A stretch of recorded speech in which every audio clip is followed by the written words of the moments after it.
বাইকটা লইছি রে ভাবতেছি কয়েকদিন পর একটা গাড়িও লম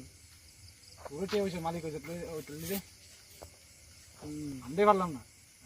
গরিব গরিব গেঞ্জি নিছে তাই যে 3 মাস হইছে তোর গেঞ্জি দিতে টাইম নাই তুই বাইক কিনে লইছত না রে আবার গাড়িও কিনবি গেঞ্জি খুল গেঞ্জি দে গেঞ্জি খুল তাড়াতাড়ি খুল এমনি দাম আছে আর মিছা কথা দিয়ে দে no, no, no, no. দাম কয়জন নাকি দিয়েছে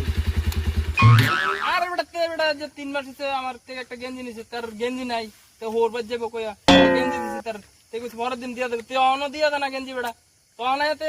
তোর লগে বেটা বড় বড় দাপ মারা বেটা তা আমাদের আশ্রা বলা হয় না আমাদের তো সেটা হাতে কিনছে সর জায়গায় সর পুরো কথা দাম আছে আর এমনি না